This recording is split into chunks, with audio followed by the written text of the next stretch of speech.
Esanyu limulokutta omuntu Pheobe 971 ekyabadde ku birthday olunaku olw'eggulo nkikuleetedde ebibino obyerabireko songa obulabo bwaze mu bungi nnyo nnyini ddala baani abaabuleese yaka boyfriend mwakalabye oba nedda bibino mbikuleetedde mbujufu nkwanirizaako gwina mukwano gwange atulaba nawe atuuliriza amanya bampita Viki era ng'omukutu tusinzira buterevu ku Viki exclusive tukomyewo maanyi era mu nkuba mpya bannange kasooke mbakulisa okuyita mu nnaku enkulu ez'emirembe kansubire nti isaidizeeyo bintu mwabiiseemu nga buli kimu taratibu nnyo gwe abaasanyuse mbakulisaayo yonna gye mwacakalidde kansubire nti temwalwanye temwafunye buzibu ate era temwalwaziza mukadde ako kabadde k'amasanyu ate era nga nammwe ennyongera okubaagaliza omwaka gusobole okubeera nga ate gubatambulira bulungi tusobole okugufundikira nga tukyalina obulamu bampita Viki ngambye nti hajati kalodde omulombi weddwa this time around yangambye nti Viki sooka okomewo oweereza abantu bamisinga olugambo kale olunaku olw'eggulo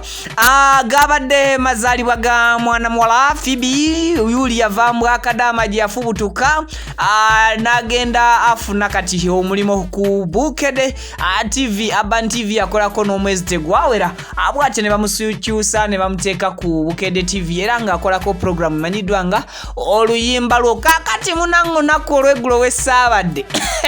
nga bagenda bampeereza message yazze na direct teyayise ku WhatsApp message oba Instagram wa kakati nga bangamba nti okimanyi Pheobe olwaleero mazaalibwa age ntegeeza olw'eggulo kati bino mbanyumiza bye bambuulidde era ka message ako ne nfuba nnyo okukalondoola mmanye biki ebigenda okukolebwa mwana muwala Pheobe obulabo ndooza mu bulaba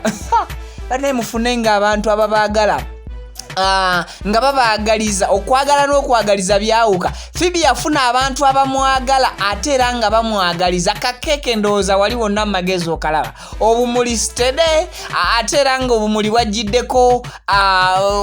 obugenderako obubeera nga budizaati ndowooza olaba mutwalo asomye mupya yakava mu bbanka taliiko yadde okwesoma obwambalo temwina kye mugenda kugamba kadaama Pheobe oba kati presenter oba kyekitegeeza okuhasolinga okuva mu akadaama n'obeera presenter ku TV stations n'okola ku station ezisingira ddala okubeera ennene kale obwambalo bwe butyo bwe bwagenze maaso n'okubeera ng'ate oba oliawo bufaananako newankubadde ku comment section ndabyekaawo ensomyesomyeko lukwakwayo nga abamu bamusabula bamugamba Pheobe ogenzeekoko mu katini mu style ya Helen Lukoma ey'okwambala nga otandika okuleka ebitundu bye ebimu wansi cause abatabireka waggulu ababireka wansi bamugambye nti Pheobe abakwagala nnyo naye engoye okusi tebantumye mwinza Viki akomyewo ageyanga omumwa gusongodde nedda kakati Pheobe okusinzira ku ngoye ze yayambadde ndoza mukiraba waawe ebifaananyi ebyo mubiraba kakati waliwo ekyo kyekyasinza okutanula abaana naye Pheobe ebisambi nga tutandise okulaba enkula yaabyo onaaba otya mwana tukadaama gwe yakula eri gy'obadde okolera nga ensonga oyambala engoye ezimalayo obulungi omubiri so nga ate ne wakomedde wano badde oyambala obulungi engoye ezimalayo obulungi omubiri kale byebyo Pheobe byasobodde okubeera ng'ate akuba oba akola photoshop olunaku olw'eggulo yabadde munyuvu bulungi nnyo kati bwe nkuzaayo ku birabo ebya birthday